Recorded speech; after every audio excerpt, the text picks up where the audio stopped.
Admiral Jake Morrison stood on the bridge of the U.E.'s Thunderhawk, watching the stars pass by through the huge windows. The ship was massive, bigger than 3 city blocks put together. It carried enough weapons to destroy a small moon and enough people to populate a town. Jake had been commanding ships like this for 20 years, but he still felt amazed every time he looked out at space. The Thunderhawk was the lead ship of the Third Fleet, one of humanity's most powerful space forces. They were heading back to Earth after a successful mission to stop pirates in the outer systems.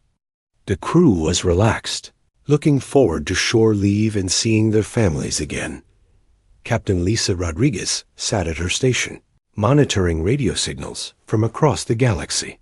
She wore headphones and watched dozens of screens that showed different communication channels.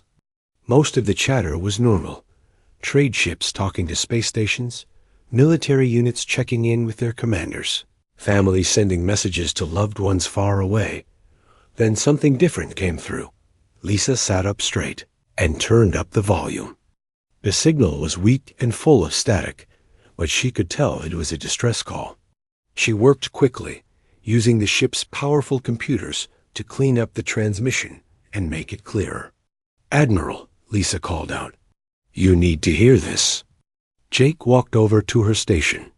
The bridge became quiet as other officers stopped their work to listen. Lisa played the message over the ship's speakers. The voice was strange, not human. It sounded like someone talking underwater, with bubbling sounds between the words. But the universal translator made the meaning clear. "This is High Speaker Coral 9 of the Velari people. Our world is under attack. We are dying. Please, anyone who can hear this, we need help. The Krellian Empire is destroying everything. Our cities are burning. Our people are being taken. We have tried to defend ourselves, but we are not warriors. We are running out of time. Please help us." The message repeated several times, then cut to static. The bridge stayed silent for a moment. Everyone knew about the Velari. They were peaceful water dwellers who lived on a beautiful ocean world. They made amazing medicines and art, but they had never built weapons or trained soldiers. They believed in solving problems by talking, not fighting. Commander Pete Johnson, the ship's tactical officer, pulled up information about the Krellian Empire on his screen. His face grew dark as he read. "Admiral, the Krellians are bad news. They're like giant insects that work together as one mind. They move from world to world, taking everything useful and killing everything else. Intelligence reports say they've destroyed 12 planets in the last year." Jake felt anger building in his chest. The Velari were good people who had never hurt anyone. They had helped humanity many times, sharing their medical knowledge and asking for nothing in return. The idea of them being slaughtered made his blood boil. "Where are they?" Jake asked. Lisa checked her instruments. "The Kepler 442 system, sir. It's 3 days away at maximum speed." "Then we go to maximum speed," Jake said without hesitation. "All ships in the fleet, prepare for combat operations. We're changing course immediately." The bridge exploded into activity. Officers began sending orders throughout the ship. The massive engines roared to life, pushing the Thunderhawk faster than most ships could safely travel. The other ships in the fleet quickly followed, forming a tight formation as they raced through space. Jake knew 3 days might be too long. The Velari message had sounded desperate, but he also knew that help was coming from other places too.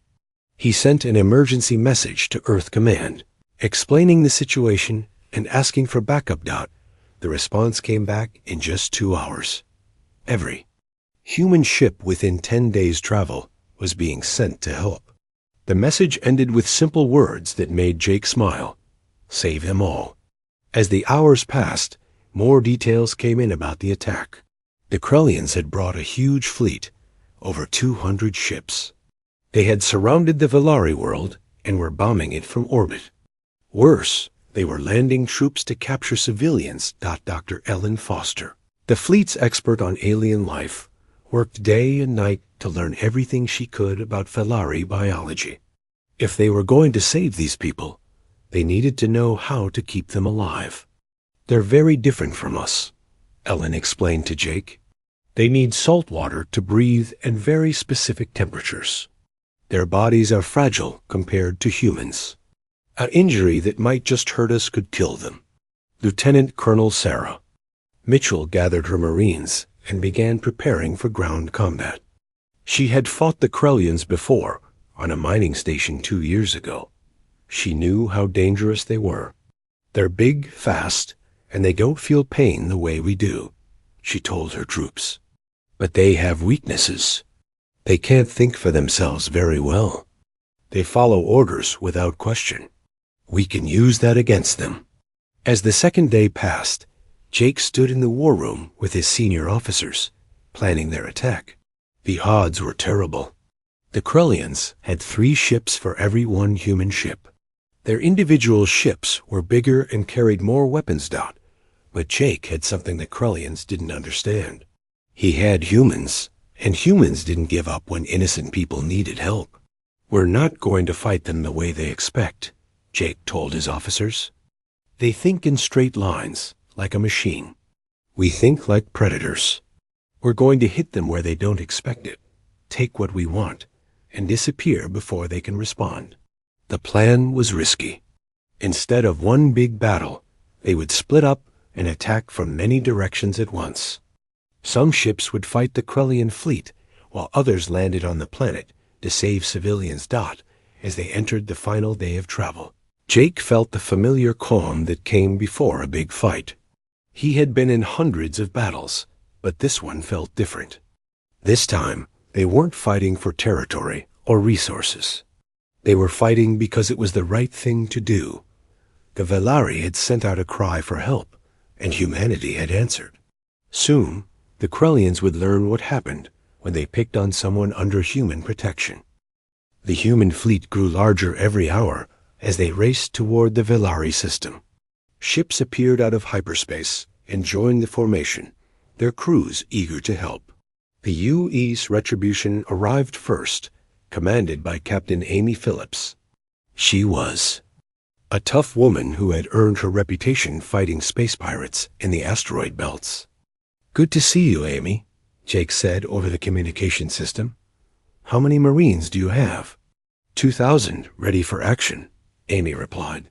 "My people are angry about what's happening to the Velari. We're ready to make the bugs pay." Next came the UE's Vengeance, a massive ship that was almost as big as the Thunderhawk. Captain Rick Barnes commanded it, and he brought news that made everyone feel better. "Admiral, I've got good intel on the Krellian fleet," Rick said. "They're overconfident. They think this will be easy because they outnumber us. They're not expecting a real fight." More ships kept arriving. The U-East Lightning, U-East Defiant, U-E, Fury, and dozens of others. Each one brought weapons, fighters, and most importantly, people who wanted to help save the Velari. Lieutenant Colonel Sarah Mitchell worked around the clock, preparing her Marines for what was coming. She knew the Krellians were dangerous, but she also knew her people were ready. Human Marines were trained to fight in any environment, against any enemy. "Listen up," Sarah told her troops over the intercom. "The Krellians are big and scary, but they're not invincible. They rely on their numbers and their size to win. We rely on our brains and our training. Stick to your training, watch out for your buddies, and we'll get through this." The Marines spent hours checking their weapons and armor. They practiced moving through ship corridors and fighting in zero gravity. They studied everything they could learn about Krellian anatomy, looking for weak spots they could exploit. Dr. Ellen Foster continued her research on the Velari. She had managed to contact some Velari scientists who were hiding underground on their world. The news was not good. "They're taking prisoners," Ellen reported to Jake. "The Krellians are loading Velari onto their ships. The survivors don't know why, but they're afraid the Krellians are going to use them for experiments. This made Jake even more determined to reach the Valari system quickly. Every hour they delayed meant more innocent people would suffer. Commander Pete Johnson studied the tactical situation. The Krellian fleet was spread out around the Valari world, with some ships in orbit and others patrolling the outer system. They had set up a blockade to prevent anyone from escaping. "They're not expecting an attack," Pete told Jake. "Their formation is designed to contain the Valari, not to fight an outside force. If we hit them from the right angle, we can break through their lines."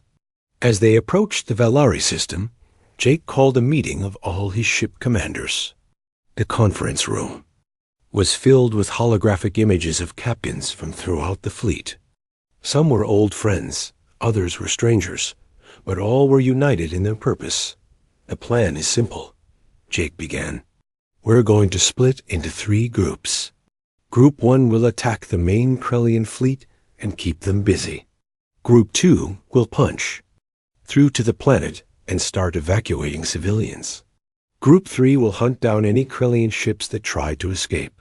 Captain Amy Phillips raised her hand. "What about the prisoners they've already taken?" "We get them back," Jake said firmly. "Every single one. The Krellians are about to learn that taking human allies prisoner is a very bad idea." The commanders spent hours working out the details. They studied maps of the Valari system, planned attack routes, and assigned targets. Everyone knew their job and was ready to do it. Captain Tony Martinez, who commanded the destroyer UE's Lightning, would lead the first attack wave. His ship was fast and heavily armed, perfect for the hit-and-run tactics they were planning. "My people are ready, Admiral," Tony said. "We'll hit them so hard they won't know what happened." Captain Rachel Davis commanded the assault carrier, UES Fury.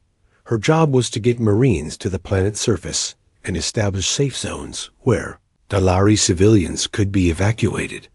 "I've got 5,000 Marines ready to deploy," Rachel reported. "We'll hold the ground until everyone is safe." As the final preparations were made, Jake felt proud of his people. They had come together from across human space, leaving their families and their comfortable lives behind to help strangers in need. This was what made humanity special, he thought. When good people needed help, humans answered the call. The ships' sensors began picking up signals from the Valari system. The news was grim. The planet was under heavy bombardment, and thousands of Krellian ground troops were spreading across the surface. Time was running out. "All ships, prepare for battle," Jake announced over the fleet communication system. "We're going in fast and hard. Remember, we're not just fighting for victory. We're fighting for innocent lives. Make every shot count." The human fleet formed up for the attack. Over 50 ships, carrying more than 100,000 people, all ready to risk everything for a species they had never met in person. The Krellians had made a serious mistake when they attacked the Valari. They were about to face humanity's full fury. Jake stood on the bridge of the Thunderhawk, watching the tactical display. In a few hours, they would drop out of hyperspace, and the battle would begin. He thought about the Valari families hiding in their underwater cities, hoping someone would come to save them. "Don't worry," he said quietly. "Help is on the way." The fleet jumped to hyperspace one final time, racing toward their destiny. Behind them, more human ships were still coming, responding to the call for help. The Krellians thought they were dealing with a small, helpless species. They were about to discover they had picked a fight with the most dangerous predators in the galaxy. As the ships flew through hyperspace, Jake made one final announcement to his fleet. "Today, we show the galaxy what humanity stands for. We don't fight for conquest or glory. We fight for those who cannot fight for themselves. The Valari called for help, and we answered. Now let's go save them." The human fleet dropped out of hyperspace at the edge of the Valari system like a pack of angry wolves. Immediately, alarms began screaming throughout the Krellian ships. They had not expected anyone to respond to the Velari distress call, certainly. Not this quickly, or with this many ships. Admiral Jake Morrison watched the tactical display as his sensors painted a picture of the battlefield. The Krellian fleet was massive, spread throughout the system like a dark cloud. Over 200 ships of various sizes surrounded the beautiful blue-green world that was the Velari home. All ships, execute attack plan Alpha, Jake commanded. His voice was calm and steady, even though his heart was pounding with anticipation. Captain Tony Martinez led the first wave of attack ships toward the Krellian fleet. His destroyer, the U-East Lightning, was built for speed and hit-and-run tactics. 11 other ships followed him, their crews ready for the fight of their lives. The Krellians responded exactly as Pete Johnson had predicted. They turned their entire fleet toward the approaching human ships, expecting to crush this small force with overwhelming numbers. They had no idea what they were really facing. All weapons, target the lead cruiser, Tony ordered his crew. Lieutenant Katie Brown, his weapons officer, locked onto the massive Krellian ship with the Lightning's main guns. The railguns fired, sending tungsten slugs racing through space at incredible speed. The projectiles hit the Krellian ship's shields and punched right through them like they were made of paper. The enemy cruiser exploded in a ball of fire and metal. "Direct hit," Katie shouted. "Target destroyed." But Tony was already moving to the next target. The Lightning spun and dove, moving in ways that would have killed most alien crews. Humans could handle much higher forces than other species, and Tony used this advantage to stay ahead of the Krellian weapons. The battle quickly spread throughout the system. Human ships darted between the larger Krellian vessels, striking at weak points and disappearing before the enemy could respond. It was like watching small fish attack a school of whales, except these small fish had very sharp teeth. The Krellians tried to adapt, but their rigid thinking worked against them. They were used to enemies that fought in predictable patterns. Humans fought like the predators they were, using every advantage they could find. Commander Gary Lee's frigate, the Hughes Defiant, took heavy damage from Krellian fire. His ship was smaller than most, with only 200 crew members. But when the Krellians sent boarding pods to capture it, they made a terrible mistake. "Let them board," Gary ordered his crew. "We'll give them a proper welcome." The Krellian boarding pods punched through the Defiant's hull, and dozens of alien warriors poured into the ship's corridors. They were huge creatures, standing nearly 8 feet tall with thick armor and razor-sharp claws. They had conquered dozens of worlds and destroyed millions of lives. They had never fought humans before.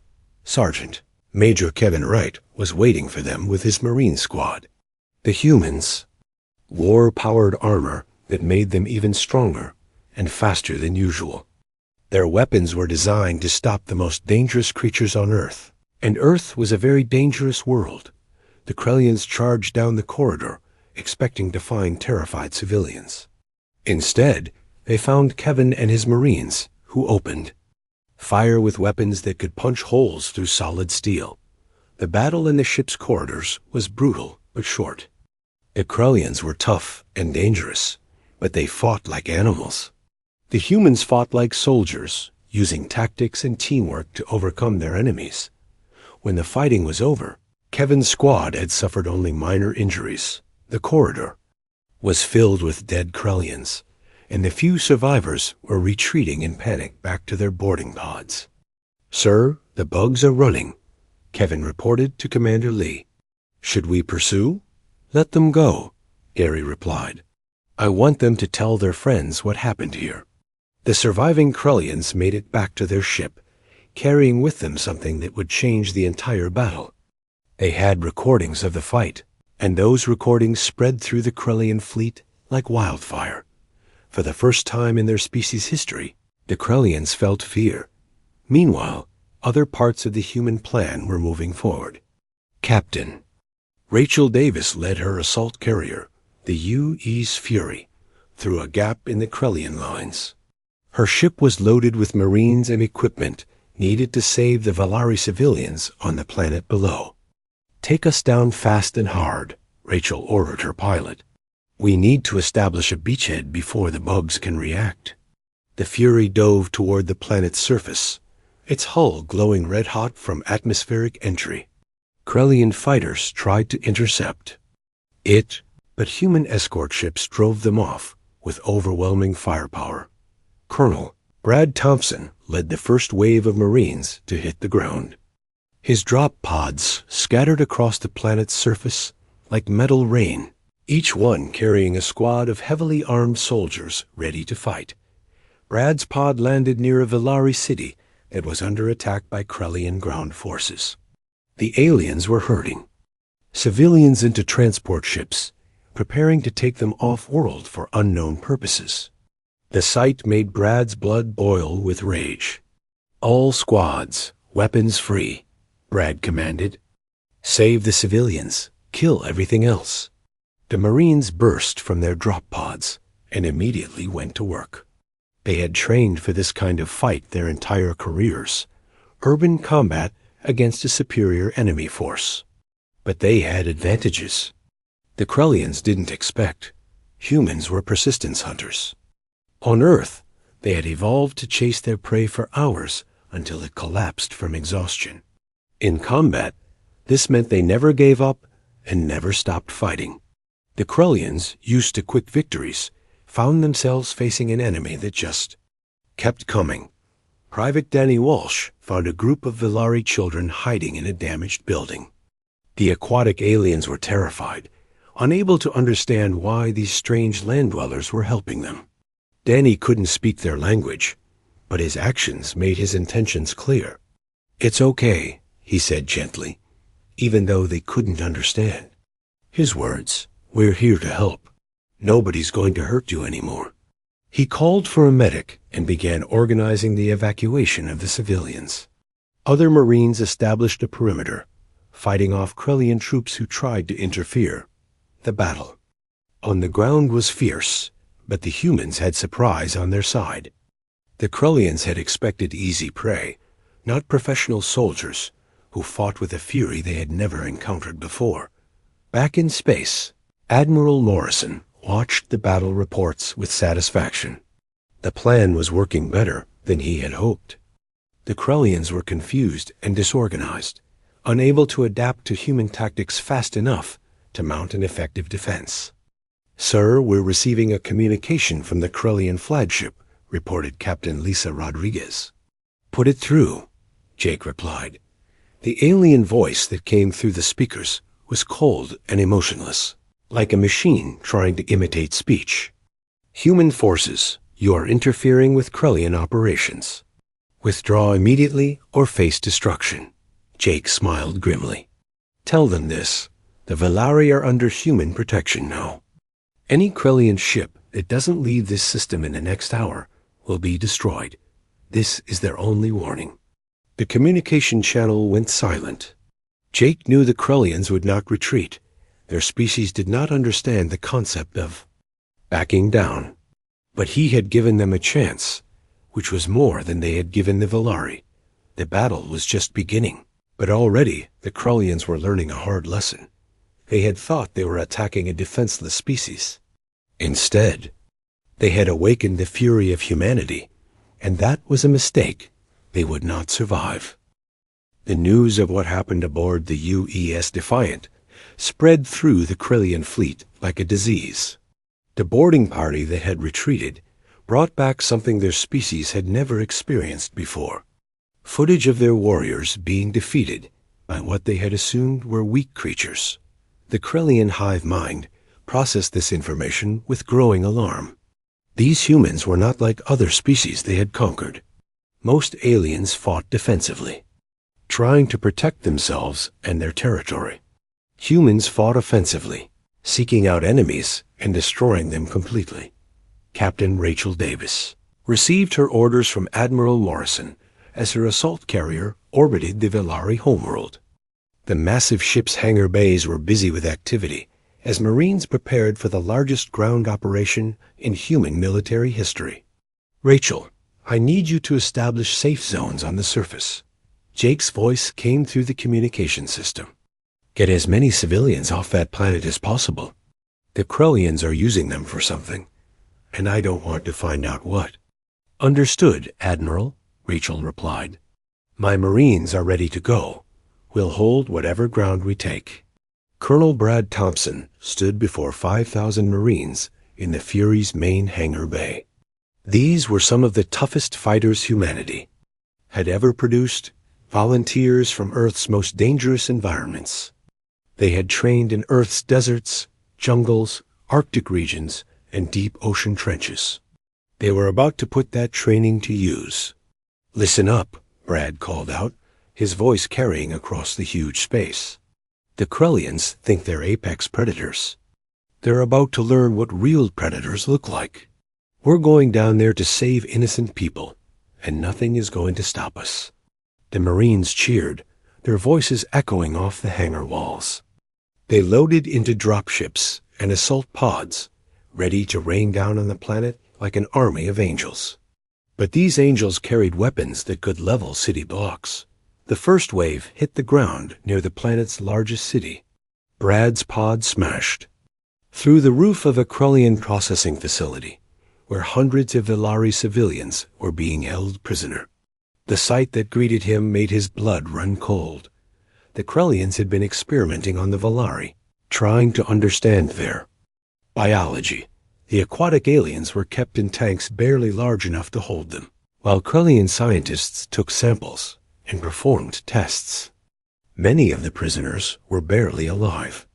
Medical teams, get in here now, Brad shouted into his radio.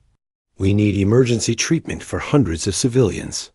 The Marines moved through the facility like a controlled hurricane, freeing prisoners and eliminating any Krellians they found. The alien guards tried to fight back, but they were unprepared for the fury of humans who had seen innocent people being tortured. Sergeant Lisa Murphy kicked down a door and found a group of young Velari who had been separated from their families. The aquatic children were terrified, huddled together in a corner of their cell. Lisa knelt down and spoke to them gently. Hey there, little ones, she said, even though they couldn't understand her words. We're here to take you home. She activated her suit's translation system and managed to communicate basic ideas. The children began to trust her when they realized she was there to help, not hurt them. Other Marines were having similar experiences throughout the facility.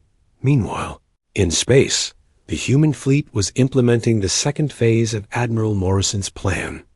They had proven they could fight the Krellian fleet on equal terms despite being outnumbered.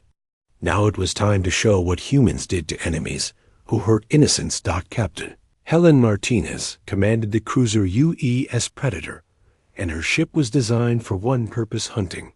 She led a group of fast attack ships that began stalking damaged Krellian vessels like wolves following wounded prey. Target that heavy cruiser, Helen ordered her weapons officer. It's separated from the main fleet and leaking atmosphere. Put it out of its misery. The Predator's guns fired, sending high energy beams across space to strike the wounded Krellian ship. The alien vessel exploded in a brilliant flash, its crew never knowing what hit them. This was something new in galactic warfare. Most species fought until one side surrendered or retreated. Humans hunted their enemies until they were completely destroyed, showing no mercy to those who threatened innocent lives. The Krellian hive mind began to understand that it was facing something unprecedented. These humans were what other species called Deathworlders, creatures that had evolved on a planet so dangerous that it had turned them into nearly perfect killing machines. Dr. Ellen Foster, monitoring communications from the planet's surface, discovered something remarkable. The Velari were not just being rescued, they were being inspired. For the first time in their species' history, they were learning what it meant to fight back. Admiral, you need to hear this, Ellen said, sending a communication to Jake. The Velari are starting to help with their own rescue. They're using their knowledge of the planet to guide our Marines to hidden prisoner camps. This was exactly what Jake had hoped would happen. Humans were teachers as well as warriors. When they fought alongside other species, they showed them new ways of thinking about conflict. A young Velari named Current Rider had watched human Marines free his family from a Krellian prison camp. He had never seen such dedication to protecting others. The humans risked their lives for people they had never met, asking for nothing in return. Current Rider approached Colonel Thompson after the rescue operation was complete. Using a portable translator, he managed to communicate his thoughts. "Why do you fight for us?" he asked. "We are not your people. We cannot repay this debt." Brad looked at the young alien and smiled. "Kid, that's not how humans work. When good people are in trouble, we help. It's that simple." The concept was revolutionary to the Velari way of thinking. Their species had always believed in neutrality and non-violence. But watching humans fight to protect others showed them a different path, one where sometimes violence was necessary to stop greater evil. Back on the surface, the battle was turning in humanity's favor. The Marines had established secure zones around major population centers and were systematically freeing Krellian prisoners. But the real change was happening in the minds of the Velari themselves. Guided by their human rescuers, groups of Velari began attacking Krellian facilities on their own. They used their knowledge of their world's underwater cave systems to move unseen, striking at enemy positions and disappearing before retaliation could come. Captain Steve Rogers, commanding the battleship UES Constitution, received a message that made him smile. A group of Velari had used their biotechnology to create weapons specifically designed to hurt Krellians. They were learning to fight back. "Admiral Morrison, this is Steve Rogers," he reported. "The Velari are adapting our tactics to their own capabilities. They're becoming partners in this fight, not just victims we're rescuing." Jake felt a surge of pride. This was what humanity did best, not just winning battles, but helping others find the strength to win their own battles. The Krellians had made a fatal error in judgment. They thought they were conquering a helpless species. Instead, they had awakened two species that were now working together to destroy them. The Krellian fleet, which had been confident of victory just hours before, found itself fighting a war on multiple fronts. Human ships harassed them from space, while human Marines and Velari resistance fighters attacked their ground forces. Most importantly, the Krellians were facing something they had never encountered before: enemies who fought not for territory or resources, but for the abstract concept of protecting innocent life. This made the humans unpredictable and, from the Krellian perspective, completely insane. The hive mind made a decision that would seal their fate. Rather than retreating and admitting defeat, they decided to escalate the conflict. If they could not conquer the Velari, they would destroy them completely. Along with their human protectors. It was the worst decision they could have made. They were about to learn what happened when Deathworlders became truly angry. The moment that changed everything came when the Velari made their choice. Current Rider, the young Velari who had spoken with Colonel Thompson, stood before the Council of Depths, his people's governing body. The council members floated in their great underwater chamber, their bioluminescent patterns flickering with uncertainty. "The humans have shown us something we never understood," Current Rider said, his words carrying through the water to every member of the council. "Sometimes, to preserve life, we must be willing to fight for it. The Krellians will not stop with us. They will move on to other worlds, other innocent peoples. We cannot let that happen." Elder Reef Singer, the oldest member of the council, pulsed with colors that showed deep thought. "You speak of war, young one. We have never chosen the path of violence. And look where that path has led us," Current Rider replied. "Our cities burn, our children are taken, our people are used as test subjects. The humans came to save us. But we must also save ourselves. The council voted, and for the first time in their species' history, the Velari chose to fight. Dr. Ellen Foster received the news while working in a temporary medical station on the planet's surface. She had been helping treat rescued Velari civilians when Current Rider approached her with a proposal that made her eyes widen. "We want to help," he said through the translator. "Our biotechnology can be adapted for war. We can create organisms that target Krullian biology specifically. But we need human tactical knowledge to make it work." Ellen immediately contacted Admiral Morrison.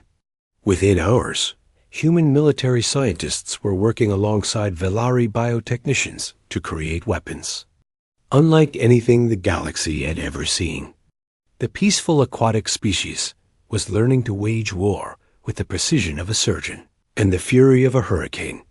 Captain Steve Rogers watched in amazement as the first joint human Velari fleet operation began. Velari bioships, grown rather, then built, moved through space alongside human vessels.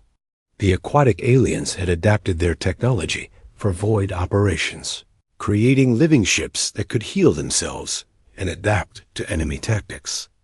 "Admiral, you're seeing something historic," Steve reported to Jake.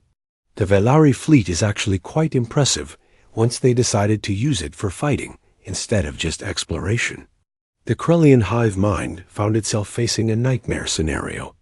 Two species with completely different approaches to warfare were working together perfectly. Human aggression and adaptability, combined with Velari innovation and biological mastery, created a fighting force the Krullians had no way to counter. On the planet's surface, Colonel Thompson coordinated with Velari resistance leaders to plan the largest combined operation of the war. They had located the main Krullian base, where thousands of prisoners were being held and experiments were being conducted. "We hit them at dawn," Thompson told the assembled human and Velari fighters. "The Velari will use their tunnel systems to get inside the perimeter, while human forces create a distraction at the main gate. Once we're inside, we free every prisoner and destroy everything the bugs have built." The attack was unlike anything seen in galactic warfare. Velari fighters moved through underwater passages that the Krullians didn't even know existed, while human marines assaulted the base with overwhelming firepower. The two species fought as one, each covering the other's weaknesses and amplifying their strengths. Private Danny Walsh found himself fighting alongside a Velari warrior named Deep Current. Despite their obvious physical differences, they worked together like they had been partners for years. When Danny's weapon overheated, Deep Current covered him with bioelectric attacks that stunned the Krullian defenders. When Deep Current was injured, Danny carried him to safety while continuing to fight. The base fell in less than 2 hours. Thousands of prisoners were freed, and the Krullian research facilities were completely destroyed. But more importantly, the galaxy was witnessing the birth of something new, an alliance between species based not on mutual benefit, but on mutual protection. In space, the final battle was about to begin. The remaining Krullian fleet, having lost over half their ships, made a desperate decision. If they could not conquer the Velari world, they would destroy it completely, along with everyone on it. The Krullian flagship, a massive vessel the size of a small moon, began charging its planet-killer weapon. Admiral Morrison realized what was happening and knew he had only minutes to stop it. "All ships, emergency speed toward the Krullian flagship," Jake ordered. "They're going to try to destroy the planet. We cannot let that happen." Captain Julie Adams commanded the dreadnought U.E. Leviathan, one of the most powerful ships in the human fleet. When she saw what the Krullians were planning, she made a decision that everyone would remember forever. "Admiral, I'm positioning the Leviathan between the planet and their weapon," Julie reported calmly. "My ship can absorb the blast and protect the world." "Julie, that's suicide," Jake replied. "Find another way." "There is no other way, sir," Julie said. My crew and I knew this might happen when we signed up to protect innocent lives. Tell our families we did our duty. The Leviathan moved into position just as the Krellian weapon fired. The massive energy beam struck the human ship, and for a moment the entire system was lit up like a star. When the light faded, the Leviathan was gone. But the planet below was safe. The sacrifice of Julie Adams and her crew broke something in the Krellian hive mind. They had never encountered a species that would willingly die to protect others. The concept was so alien to their thinking that it caused confusion throughout their fleet. Jake Morrison felt rage like he had never experienced before. The Krellians had just killed 3,000 of his people. Good people who had died protecting strangers. It was time to end this war permanently. All ships target the Krellian flagship, Jake ordered, his voice cold as space itself. No survivors. But before the human fleet could attack, something unexpected happened. The combined human-Velari fleet that Captain Rogers had been coordinating arrived from the other side of the system. Velari bioships and human warships working. Together launched the largest coordinated attack in galactic history. The Krellian flagship found itself surrounded by enemies that fought with a fury beyond anything in their experience. Human weapons punched through their armor, while Velari bioweapons ate away at their hull. The great ship that had terrorized dozens of worlds died in minutes. With their flagship destroyed and their fleet shattered, the remaining Krellian ships tried to retreat. But they had made one final mistake. They had taught humanity and the Velari to work together, and that alliance was not going to let them escape to threaten other innocent worlds. Hunt that followed lasted 3 days. Human and Velari ships tracked down every Krellian vessel in the system, showing no mercy to those who had shown none to others. When it was over, the Krellian invasion force had been completely destroyed. Admiral Morrison stood on the bridge of the Thunderhawk, looking down at the Velari world. The planet was scarred, but healing. Velari cities were being rebuilt, and for the first time, they included defensive systems designed with human help. Admiral, we're receiving communications from across the galaxy, Captain Rodriguez reported. Ships from dozens of species are asking for permission to enter the system. Jake was puzzled. What do they want? They want to join the Alliance, sir. Word has spread about what happened here. Other species want the same protection we gave. The Velari. Over the following weeks, the Kepler 442 system became the center of something unprecedented in galactic history. The Galactic Defense Alliance was born, with Admiral Morrison and Elder Reefsinger as its joint commanders. Species that had never trusted each other began working together, united by the human principle that innocent life must be protected. The alliance grew rapidly as worlds that had lived in fear of species like the Krellians found hope for the first time. 6 months later, Jake stood in the new Alliance headquarters, a massive station built jointly by human engineering and Velari. Biotechnology. Through the windows, he could see ships from dozens of species patrolling the system, all working together to protect the innocent. Current Rider, now a commander in the Velari military, approached him with a report. The young Velari had become a symbol of his people's transformation from pacifists to protectors. Admiral, our scouts report that the Krellian Empire has withdrawn to their core worlds, Current Rider said. They're no longer expanding. Other aggressive species are also retreating. They're afraid of the Alliance. Jake smiled. Good. That's exactly what we wanted to accomplish. The Velari Council wanted me to thank you again. Current Rider continued. You saved our people, but more than that, you taught us to save ourselves. That's what friends do, Jake replied. And that's what the Alliance is all about. Friends helping friends, no matter what species they are. The transformation was remarkable. The Velari, once the most peaceful species in the galaxy, had become fierce defenders of other peaceful worlds. They used their biotechnology to create weapons and defenses, but only for protection, never for conquest. Dr. Foster's research had led to medical breakthroughs that helped dozens of species. The combination of human determination and Valari innovation was solving problems that had plagued the galaxy for centuries.